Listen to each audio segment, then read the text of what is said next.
ای نفرانی که صدا بلند میکنید میگویید که مرد هستید، شما مرد کوچه نشوید. شما مرد دیگر جای و مرد مسکول و دیگر چیز نشوید. شما اول مرد خانه شوید، مرد عائله شوید، مرد زندگی شوید.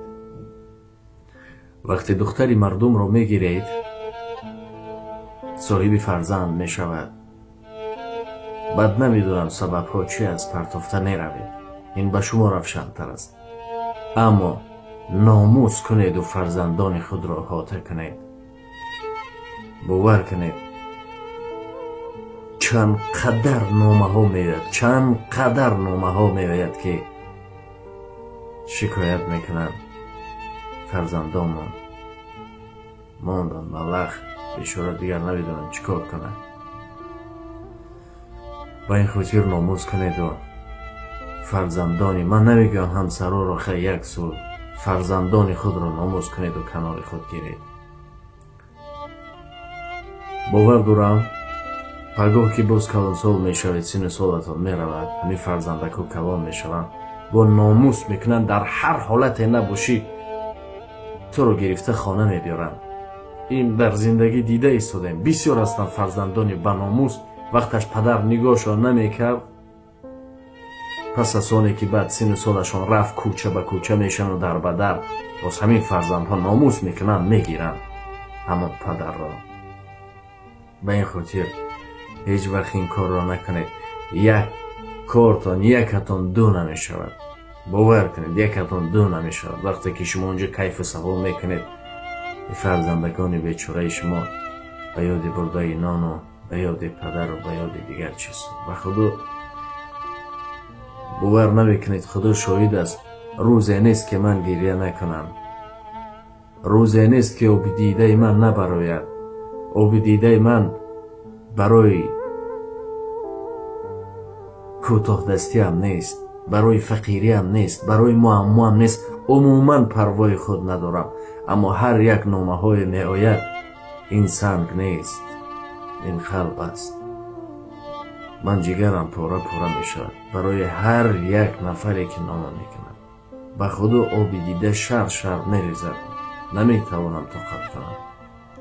یک حالت های هست، یک هر موضوع است. چون می گفت که عصب های من هم خسته شده است، از این سبب در مسکو قرار دارم، برای طبابت آمدم. می گفت به همین خاطر کسی ما رو زنگ نمیزند بیاد که بیا توی دارم، بیا زود روز دارم، بیا چیزی دیگر. فقط هر معمایی هست، مصیبتی هست، بعد زنگ میزنند تا که ما روحی آنها رو بلند کنیم، محبتشان زیاد شد دوباره به زندگی.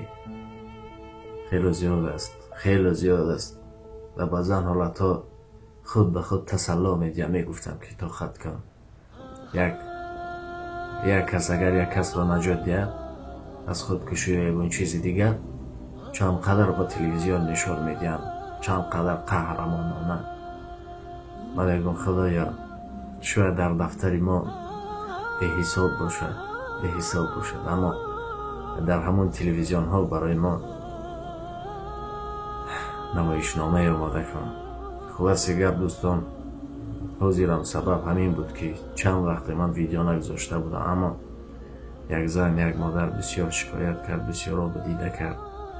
احترام که میکنن گفتیم وعده کردیم که حتما میگذاریم یک نامه، یک ویدیو به خاطر مردهایی که در حقیقت مرد میبینن همون فرزندان خود را صاحب نمیشه. من رسید در یاد ندارم، خیلی نامه ها زیاد بود. یک نامه های بود که بسیار تاثیر بخش است. بعضا فرزندانشون در بیمارخانه هم خواب میکنن، یک بار لااقل خبر نمیگیرن، یک بار خبر نمیگیرن. باور کنید ابول است. گناه همین گناه کودک ها میگیرد. تا اگر که باشد داخلی تماشا داشته باشید، ناموس کنید، باور کنید، ناموس کنید و فرزندان خود را احاطه کنید. هیچ نه، همین هفته به ماه به یک بار نیم بار روید، همین هر قدری که میتوانید تا که حس کند که دارد پدر.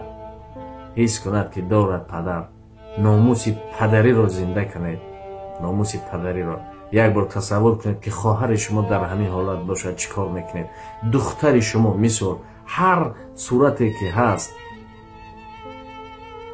دیروز شب یک مادر زنگ زد، یک رقم زنگ زد، نبرداشتم، بسیار بند و باز زنگ زد، بعد برداشتم گوشی را. زن گفت دلاور هستی؟ گفتم بله. دیگر 2 دقیقه گریان شد، نتوانست آب دیدرش را نگاه دارد. تسلا کردیم، گفتم مادر چی شد؟ گفت یک فرزند شهی هم گذشت از عالم. 2م فرزندم بود که دلم را با او تسکین میکردم. مدت نگذشت، در بین 1 سال شد او هم گذشت. بر زن این شوهرم مرا پرتافت و رفت. در مسکو یک زن دیگر گرفت. یک مصیبت هایی بود، یک حالت هایی بود بسیار وزنی بود. و این خاطر دوستان چندین بارها میگفتیم که ناموس کنید، ناموس کنید که بعد به خدا دیر میشود. خود را احتیاط کنید، در اخیر ما نیز دعا را فراموش نکنید. خداحافظ تا برنامه دیگر.